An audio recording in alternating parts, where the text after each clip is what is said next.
På plass i hangaren. Klokka er 7:15. Ja, 7:05. Morgen 20. juni. Skulle egentlig vært på tur til Binenfarm 09:30 cirka. Men været utenfor er under minima, så vi får avvente litt og se hva vi gjør for noe.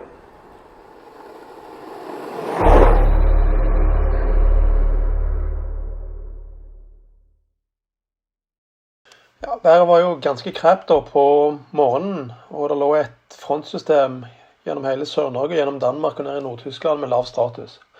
Prognosene viste da at det skulle trekke seg østover, og sånn midt ut på dagen så var det da prognosen at det skulle være klarne opp på baksiden, og det skulle være mulig å komme seg ned til Danmark, og egentlig ganske langt sørover den dagen.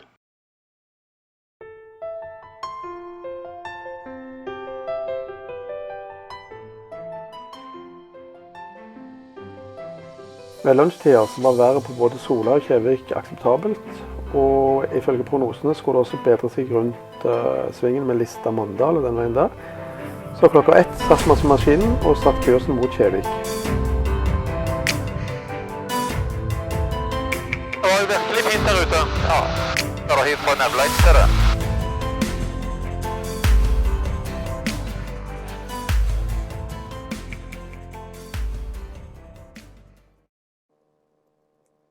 Ok, da er vi på vei da. Ja. Over 1000 fot.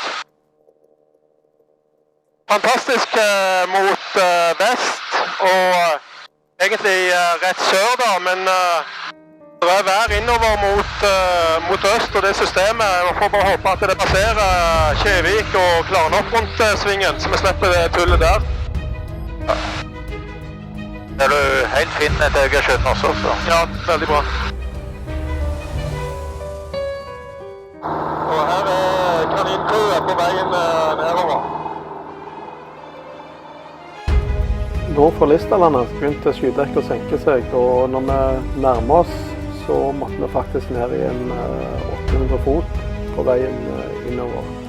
Og det holdt seg egentlig helt forbi Lista og Mandal før det egentlig klarnet opp igjen. Så det var litt guffe rundt der, men plutselig så var vi rundt og forbi, og så var det grei skuring frem til Kjevik.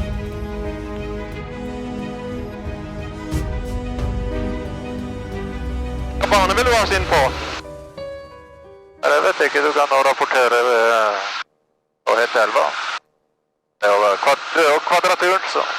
Lima Tango Hotel over kvadraturen formalsatt. Lima Tango Hotel, join final runway 21. Final 21 Lima Tango Hotel. Tøff noe vindpølse. Ja, den sidevind er rett fra syd. Ganske svagt. Sidevind rett fra venstre. Lima Tango Hotel, are you able to make a short approach? Affirm Tango Hotel. Ja, du har 45 grader på. Fra sør. Lima Tango Hotel, wind 1903 degrees 8 knots, runway 21, clear land. Headline 21 Lima Tango Hotel.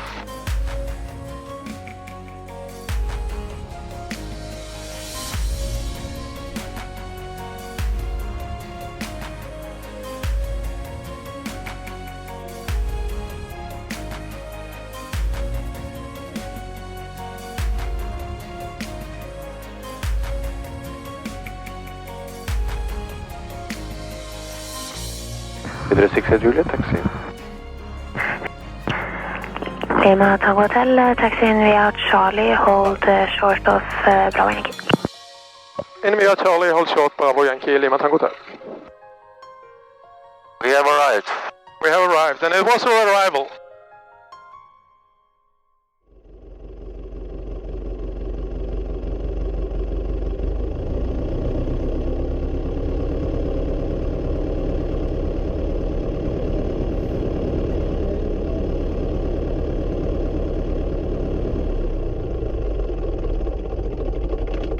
Next, please.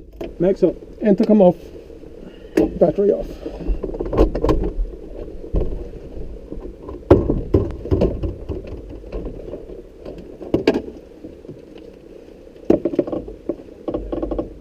Good. thank you. Men jeg er jo vant med at Kjevik har mye bedre vær enn dette her. Du skal ikke beklage, du skal gjøre noe med det. Vi forventer å få bedre service enn dette her. Nei. Rune Bjørkeli. Hei, Harald. Roger, vi har møttes før for lenge siden. Ja, det har vi. Nei. Jeg tror jeg hilste på deg en gang før og var ikke du som hadde en liten undervisning med oss nede i Hanna på Sola. Det kan godt være. Ja, så sitter vi her på Kjevik da. Som dere ser, så er Roger Travel opptatt med å feile flightplan, og hvis vi venter litt nå, så banner han sikkert snart igjen.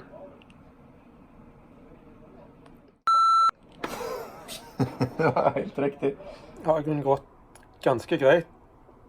Nede var litt lavt skydekke fra sør for Egersund, og så var det lavest der nede med Mandal, Rivarden.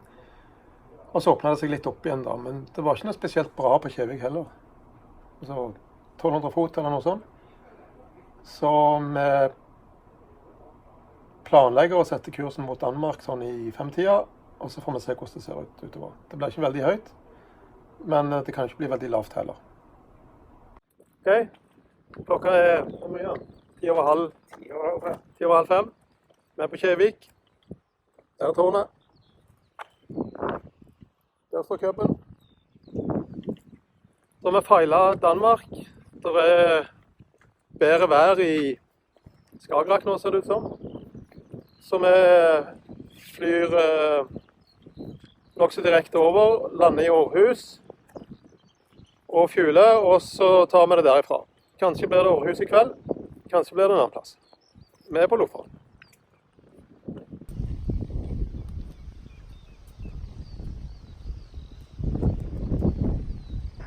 Lima Tango Hotel, wind 240 degrees, 12 knots, runway 21, clear takeoff.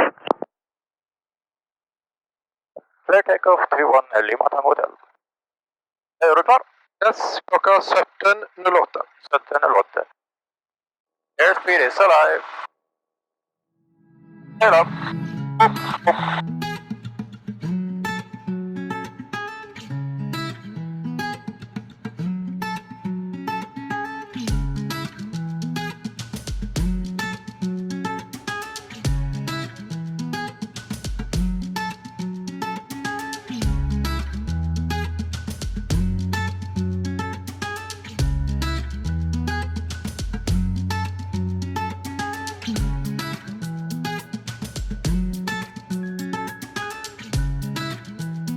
Ja, det ser bra ut i Skagerrak. Ja, det ser veldig bra ut. Aalborg siste Pew i 1000 og Scaffold i 1600. Overcast i 2009. Temperatur 17 og luftpunkt 14. Ja, det er bra.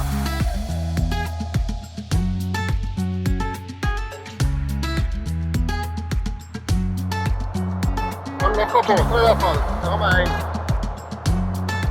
Og så er det danske ferger på andre siden. Ja, så har vi en der. Så har vi en der, ja. Hvis du kan se det på kamera her rett over GoProen. Og så har vi en klokka 11 opp her. Ja, så har vi der. Det er 10 nautiske mil unna. Da har vi øyeblikk på grensen mellom Norge og Sverige, Norge og Danmark. Med 6 nautiske mil på grensa. Der er flyet vårt. Den grønne eller turkise streken, det viser hvor langt vi kan bli hvis motoren stopper. Vi ligger i 1100-1200 fot, så det er ikke så veldig langt vi kommer, men det er båter så det holder her ute. Og etter hvert år så skal vi kunne se danskekysten. Det er litt tidlig ennå.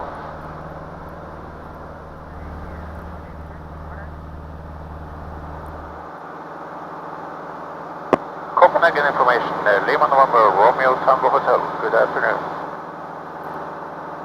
Lima November, Romeo Tango Hotel, information, hello to you. Lima November, Romeo Tango Hotel at Amser at 1000 feet en route Kjevik, Aarhus, according to flight plan, squawking 4165. Lima Tango Hotel, Roger, please now score 5407.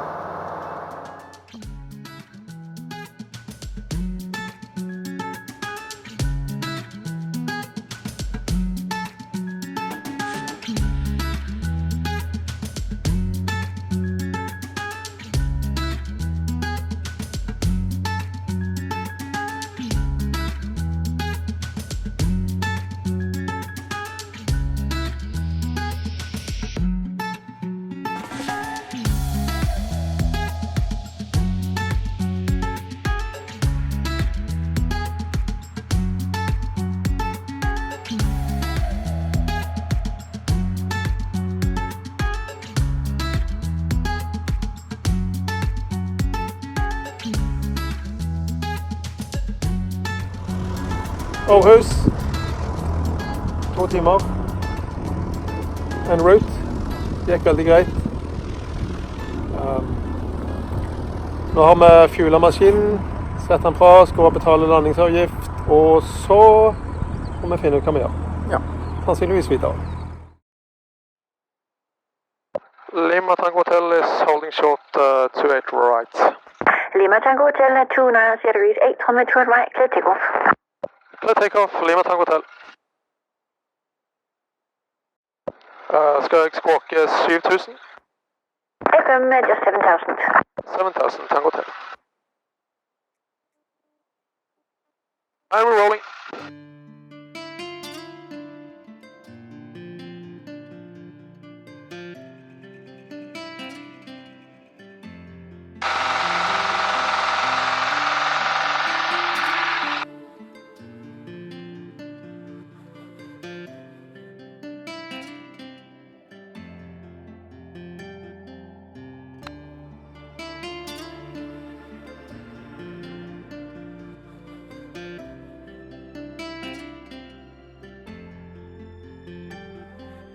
Lima Tango Hotel, request left turn to leave the controls on via Knebel.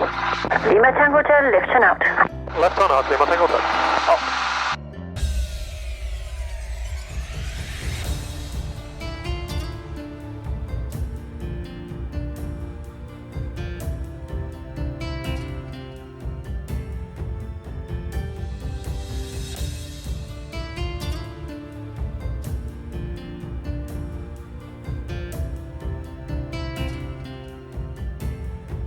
Now is a good time to not screw it up.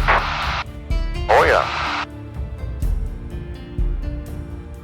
Jeg lurer på hvor høyt denne flyplassen ligger. Cirka 2 meter. Skal vi se. Ja, det betyr ingenting. Ja, jeg ble interessert nå. 24 fot. 24, ja, som på Sola. Den er vel 32. Den har til og med Airport Beacon. Jeg så det. Og flasher med landing lights, så han ser det. Ja, sant.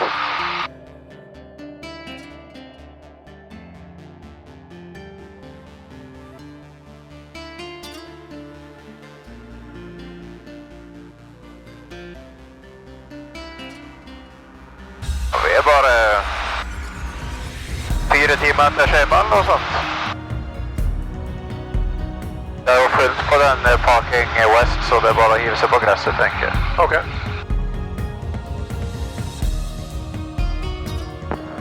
Lima Tango Hotel, I got your visual. No traffic on the runway. Wind is variable 2 knots. Og Tango Hotel snur ordentlig på finalen på runway 32. Dukk, dukk, dukk, dukk. Nå, Harald. No, no, no, wiggle those bumps. Just the cheeks. Der kunne jeg tenkt meg bort.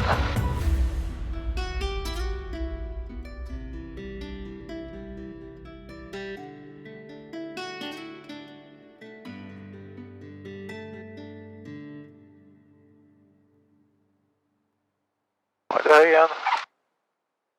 Nei. Nå var jeg ikke høy. Men det var jo bare flaks da.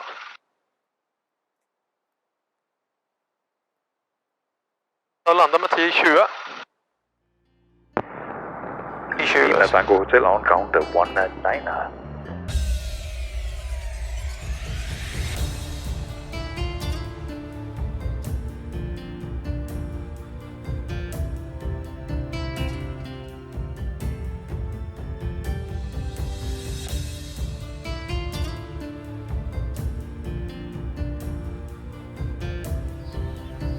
Da var Team Kanin kommet frem til Sønderborg.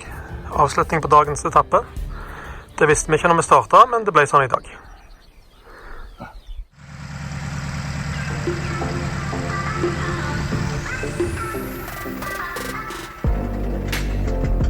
Da var det fredag morgen, og vi er på Sønderborg lufthavn. Været var fint da vi kom her i dag tidlig. Nå kommer det noe vær der ute ganske så fort, så planen er at vi blir her til det er plassert før vi tar av for Rendsburg.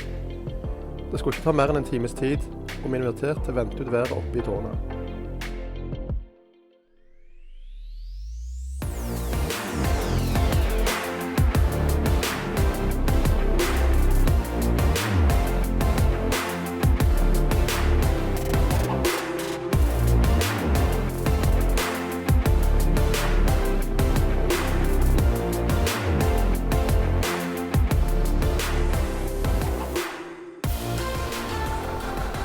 Da er vi linet opp. Det er vi ikke linet opp ennå, vi skal snu da. Men vi er klare for avgang fra Sønderborg. Vi har ventet en drøy time her på grunn av det været som har passert der. Det er ganske kraftig, men uten noe torden. Så vi har kost oss i tårnet sammen med Artis-crewet. Nå skal vi kjøre warm-up. De sender en lufthavnbil ut på banen for å skremme vekk fugler. Det er mye fugl her, akkurat på Sola. Så veldig god service. Kaffe fikk vi også. Så tar av om noen få minutter, og så er det å sette kursen mot Rendsborg.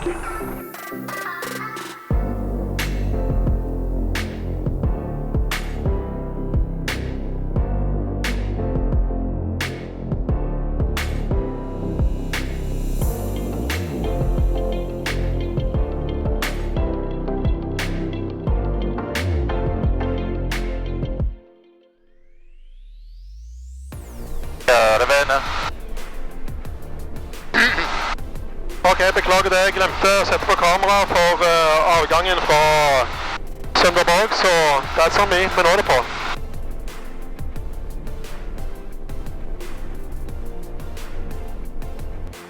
Landet rett forut på den andre siden av fjorden, det er i Tyskland. Vi er 3 nautiske mil nord for grensepassering nå, så vi skifter snart frekvens til Langen Information, og derfra ser vi i Tyskland.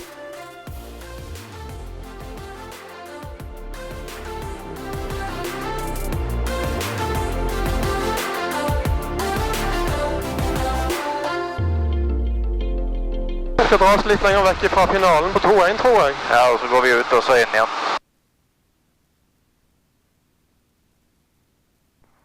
Transfer information, Pivot Up, Lima Tango Hotel, 5 miles to the east, inbound full stop.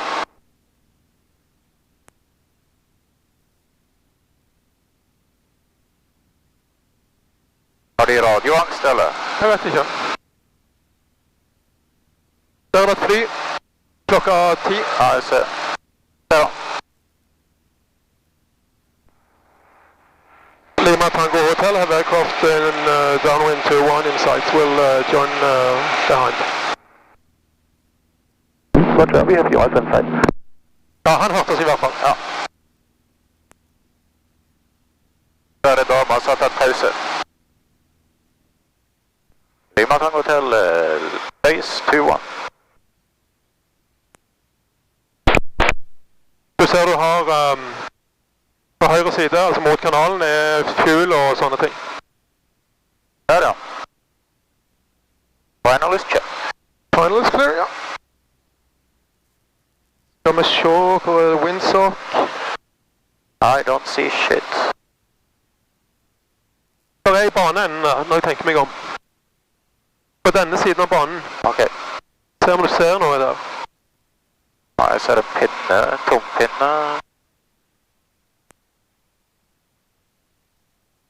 Lima Tango Hotel, final 2-1, full stop.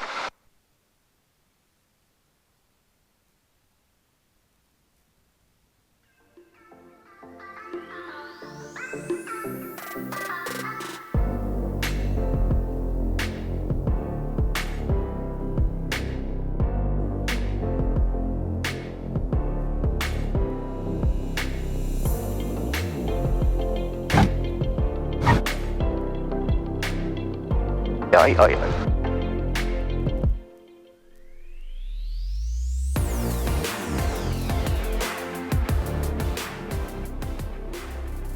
Lima Tango Hotel, clear off runway.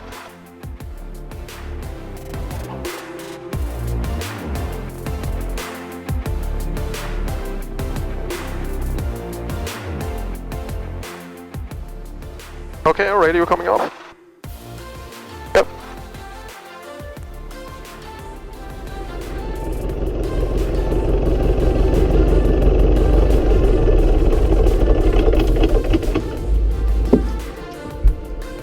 Mic's off.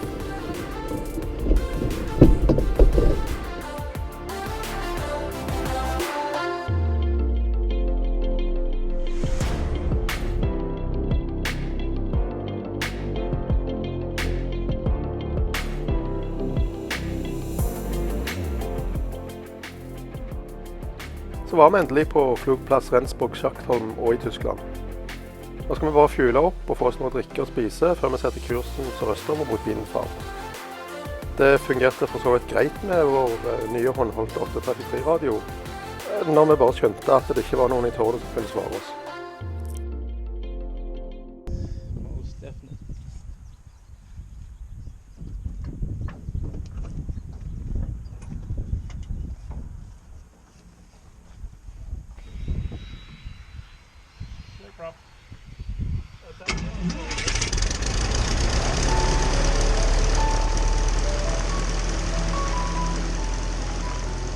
Sleep Repeat, vi er på Rendsburg. Vi er klar for avgang snart. Den er på gjort, og vi backtracker bane 2-1 på Rendsburg og setter kursen direkte mot Echo Delta Oscar India, som er Bienenfarm.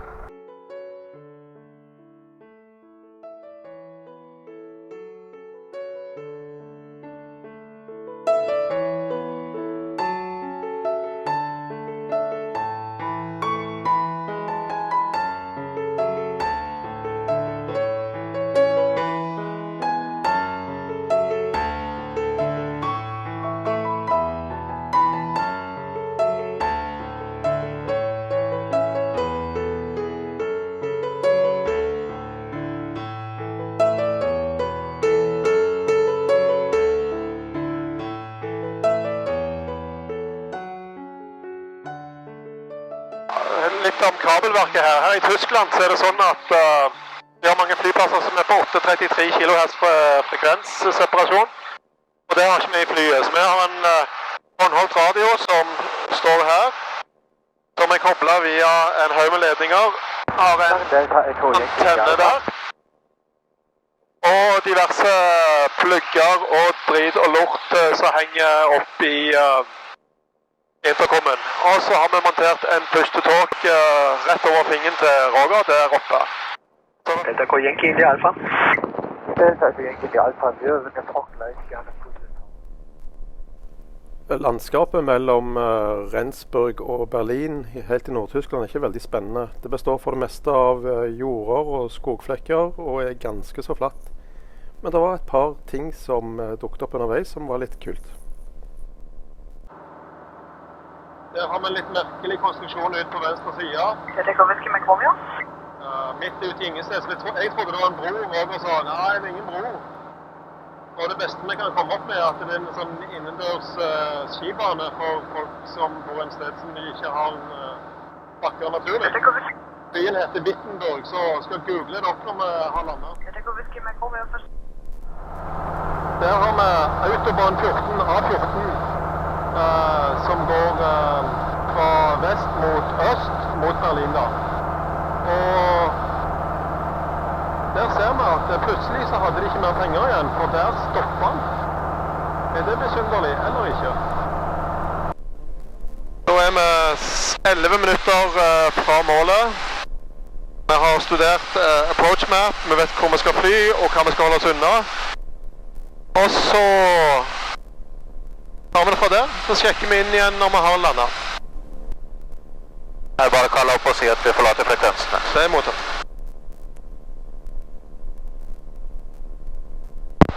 Langen, Lima November, Romeo Tango Hotel. Lima November, Romeo Tango Hotel, godt. Lima November, Romeo Tango Hotel, approaching Bienenfarm for landing. We will switch to Bienenfarm information. Lima Tango Hotel, godt. Rock 7000, goodbye. Bye bye. 7,000 in the box. 7,000 in the box. Ok, kan du switche pluggene dine. Kilo Tango Bravo, hallo. Dette går Kilo Tango Bravo, Langen, hallo. Daten ligger for oss. I have the field in sight. You do? The yellow spot over there. The yellow spot? Den store gule jorda der borte. Ja. Ecolina Charlie Alpha, willkommen auf der Bienenfarm. Dem Fahrradfahrer dann einmal folgen zur Parkposition. Folge Fahrradfahrer. Und an die PA18 auch, willkommen auf der Bienenfarm. Dann einmal der Charlie Alpha folgen und dann müssen wir einmal noch kurz die Position später halten und dann werden Sie auch gleich eingewiesen. Oscar hat verstanden, ich wollte gleich tanken. Wunderbar, dann machen wir das auch. Dann werden wir Sie gleich dann zur Tankstelle gleiten. Med den kanalen her så turner vi downwind. Delta Echo Juliet, Oscar, Oscar, dann noch 50 Meter weiter, dann anderweisen die hier die Position halten und dann wird gleich der Herr mit dem Fahrrad Ihnen eine Parkposition zuweisen. Lima Tango Hotel, right downwind, 30 for full stop. Roger. Roger.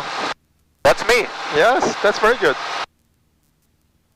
Den väntar på mig.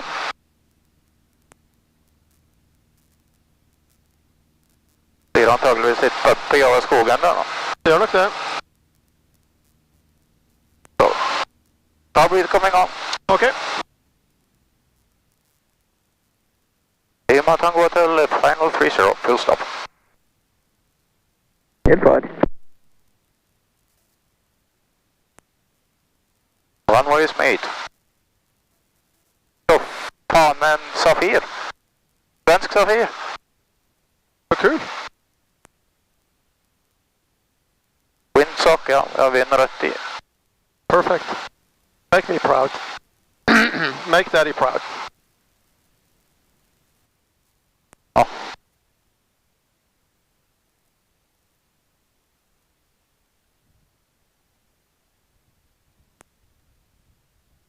Oscar Bravo, welcome to Venus Farm, vacate the runway to the right.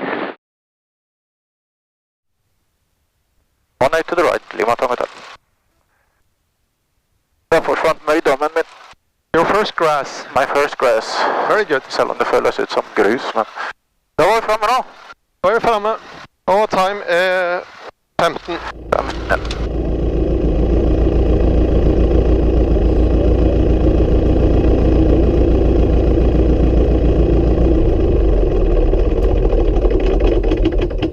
Max off. Lights are off. Battery off. Da har vi landet på Bean Farm, og det er vel ikke supermange fly, men det var litt bra. Fine været, Roger sin ilddåp på gress. Og der står det faktisk en gul svensk Safir også. Nei, i dag har jeg landet for første gang på gress, og det var helt uventet, eksepsjonelt hardt å lande på gress. Men det er ikke mye gress det her, det er grus. Ha det godt! Flere ankomster til Bean Farm med Follow Me-sykkel.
Ok. Lørdag Lørdag kveld. Fredag kveld i dag. Fredag kveld. Vi er fremme i, ja, vi har vært i Bean Farm. Helt superdupert. Er på hotell Landgut Storber et eller annet sted. Jeg tror ikke det er stort nok til å være en by. Det er en gate med noen hus. Gate med noen hus. Fantastisk bra dag. I morgen skal vi tilbake til flyplassen klokka 9. Og så er det briefing klokka 10 for de som skal fly til Lillenthal-plassen. Ja, plass. Vi skal ta buss til Luftwaffe Museum. Og før vi sier god natt, så vil jeg gjerne avslutte med dette bildet av en cub i solnedgang.